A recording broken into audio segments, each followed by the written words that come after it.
All still getting there. I can see 1, 2. The G1 put around as well. She's putting down best. Think about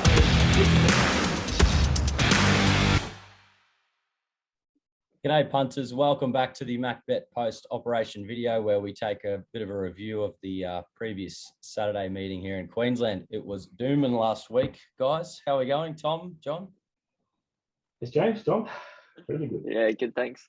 Up and about? Yeah, we just got back from the dirty, rotten gym, which was no good. It just doesn't seem to run. The only reason you go there is all the three-wheelers. Yep. I don't know how you go. Yeah, midday on a Tuesday, unemployed. I'd say that'd be all the Instagram models or whatever that don't have jobs. But I'm barred from the gym. I'm stuck in isolation again. So got to stretch the legs this morning, have a bit of a run, but I'm not going anywhere for a while. Housemate's got COVID. But anyway, enough about that. God. Last week results. We lost by 0.1 units. I don't like seeing red on the sheet, and yeah, slight change in price or something could stick the neck out, we would have won.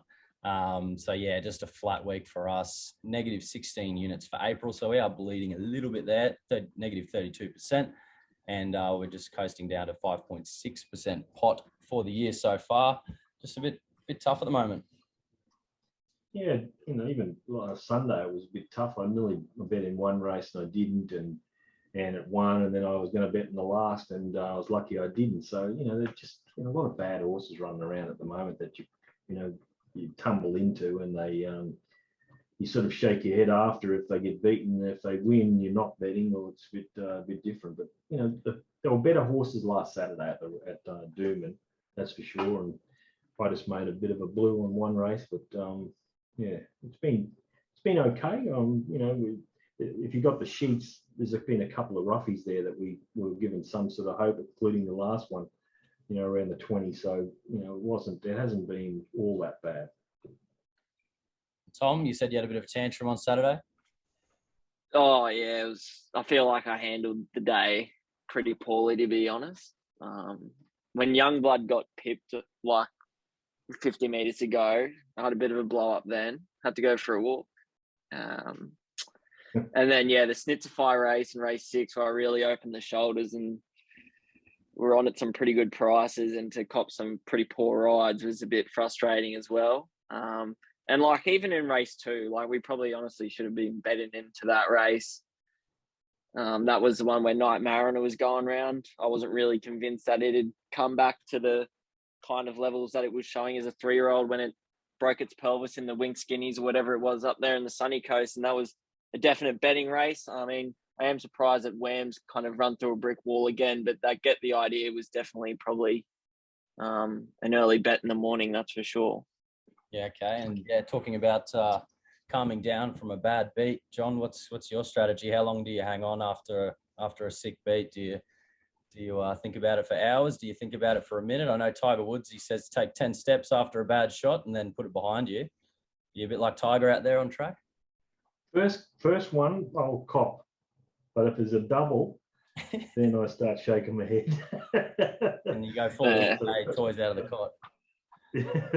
Yeah, Dan Kelly's the best at that. He's a bit real blow up at toys. But I think the first one, you pretty much just cop it because you know it just what comes around goes around. And yeah. But then if it's a little double up, then there's the come around didn't come around. And yeah, well, on Saturday for me it was like a 5 up. Like I had a few bets at Toowoomba later that night, and the one in race 5, I think it was called Shotgun Sunny. I think it loomed and hit $1.10 in play or something, and just absolutely dogged it. That was absolutely sickening for me. And yeah, I had to have Sunday off. Just had to chuck the Netflix on, watch the footy in the afternoon, and just totally step back. Yeah, just turn off the betting apps. I think I had one bet Saturday, got rolled, and just turned it off. Didn't want to look. Anyway, let's not dwell too much on that. Race 5, you guys previewed there with Nathan Exelby. Thanks to the BRC for that as well. Really good preview videos we've been doing with them. Tom, you and Nathan were tipping up Coco Rocks. Yeah, just the race always was kind of, I thought, just going to set up for it. They weren't going to go too hard in front. I think the track probably played a little bit different to what everyone was thinking. Like when the rain arrived, I think everyone kind of thought the middle of the track was where you wanted to be. And that really didn't eventuate. I didn't think it was a huge advantage to be up on the rails and saving a lot of ground, but it was a little bit of an advantage. And yeah, Coco Rocks was the fresh horse on the scene off a really good Sydney trial. The way it's put together, it would definitely handle the little bit of the sting out of the ground and wouldn't take a lot of work to come into hand. And Gollan's too, put on the red light. It's the classy horse in the race, but it definitely needed the run and was going to get back on a slow speed. It's run enormous sectionals. I know it saved all the ground, but the market told late this horse has a lot of ability. I think 5 minutes to go, I think Coco Rocks was about your $3 favourite.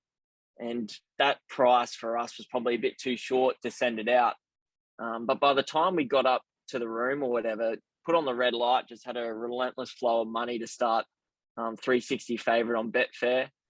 And yeah, it was just Coco Rocks got the nice run in that second pair, and the other two had to do too much work to get into the race. Amity Gal for Van Dyke, a little bit of support for it with the map, but bit of a disappointing horse for mine. It ran good time on debut at Caloundra, and ever since it's been disappointing. In the blink, not sure what to make of it. It started $70 and ran some really nice sectionals after being restrained for the first half of the race. And it was very interesting to see the money come for Rattlesnake. It was $14 into $8 fixed or something like that, and ran pretty poorly in the best part of the track. So the one to follow out of the race for me is the second and third horse. They've definitely got class on the rest of these in the field. Yeah, it was. I was buggered the day before trying to work out what I liked, and then even 5 minutes to go, I was buggered. I sort of I didn't like Amity Girl. I just thought that it was playing up too bad in the yard, so that was one that I was really keen to bet against. I couldn't believe they backed Rattlesnake. And then you got the top three. Now, if you could put a hole in one of them, you were keen to bet. Now, I was sort of leaning towards put on the red light. That was my feeling about it the day before, but I was worried about the speed. But then when I seen it in the yard, you're sort of thinking, okay, we can bet against this and back the other two. But then all the money came for it, and there was no money for Joyous Legend. And when there's no money for one of Golems, it doesn't really feature usually. So I was backpedaling. I was sort of thinking, well, I'm sort of left with Coco Rocks, and I'm going to be going against a horse I liked the previous day. So I just completely went to water and backed out. So I just wish I would have just followed what I seen in the yard and said, okay, put on the red lights, probably needing the run, and we could back the other two. You're getting at the finish, you're getting around the $4 the winner, and around $9 on Betfair the other one. So it's not bad, it's not bad business. But as Tom said, when we left the yard, Coco was $3 and Joyous Legend was probably $6 or something like that, or and just sort of didn't really know. And then all of a sudden you're betting against a horse that you liked, but just didn't look right in the yard. So it's better to be safe than sorry. So I put the white flag up. Okay, well, that's the story of race 5. Now, race 9 also, you did that for the Get Out Stakes video there. No Ollie this week, unfortunately, but we had a unit on Smart Image from the yard, $3.50. What do you think of the race, John? This is a complete balls up line. Like how I fell into this favourite, I just don't know. It just looked beautiful in the yard. I knew where it was going to be. I knew that it gets its head up in the air and it does a lot of things wrong. So everything that's in my being should be against it. And I just started thinking, well, the speed's going to go on it. It's going to go because there was a few things that was happening in the yard, and I really thought that that Tegan might just let Nicky Tricks go, and all of a sudden it was going to be just speed galore. So something's going to run on, and so I've come up with the favourite. And what I should have been doing is backing 2 or 3 horses away from the favourite and saving on it. And that's the perfect scenario. And what you could have been doing in that sort of situation, you could have been on possibly Shemation, but it needed the run. You would have been on Eurobell at the huge odds. You would have been on the Winnermore Sundays, and I don't even know where else you would have gone. I don't really know, but they were the three horses you'd back and then save on the favourite, and then I stuffed it up completely. So a lot of money did come for Cardiff. I think it started 570, and I think we were just going to be happy to take it on, even though the market was coming for it. At a genuine 1200 on a wet track, it was kind of one that we were happy to put the pen through. Is that right?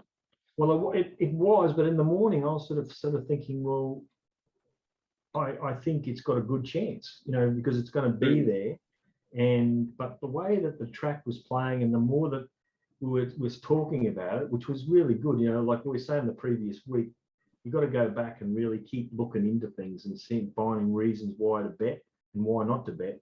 And this was one of them. And Cardiff, if Dr. Why Not and Tegan was going to press the bunny, and Cardiff is going to have to run through a pretty fast section, and the same with Dr. Why Not and those, well, they can't win, so you're looking for that midfield horse and running on, and it was just a good race to bet, and I fell into a favourite. Just unbelievable. So that leads us to our two runners to follow out of the meeting. You guys have both lined up on the same race, different runners. Which ones are they, John? I'm on Dr. Why Not. I just thought his run was pretty good. I think he got squeezed up a little bit, and there was a bit of banter going on in the yard in that race with Dr. Why Not and what was the other one? Cardiff's Strapper. It's Cardiff. It was on the toe, and I don't know what they're supposed to do when there's 16 runners and it's not a very big yard there. There's a lot of horses that sort of want to go faster than the others. And your idea in the yard is to keep your horse as settled as possible. You don't really want to walk fast. Yep. You want to walk as slow as you can and just walk around and keep it settled. Whereas a horse like Cardiff if it was going slow, it was starting to get on the toe and playing up. And so it's a bit of a problem for those horses that really are unsettled in the yard. Whether they do a loop or go out into the grass part and sort of do a bit of a loop around there. And it's a problem when you've got big fields. I don't know what you think about it, Tom. I like when they go fast because you can see them walk properly. I don't like it when you have the slow strapper and they're not it's hard to see how they're actually walking. That's true. That is true. But you want to see them settle. Like if they're walking quite fast and they're very settled, yeah.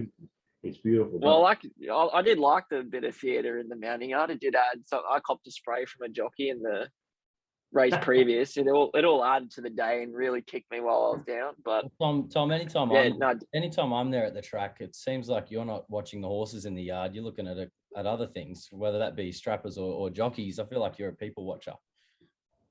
No, I like to converse with my colleagues and fellow people in the industry.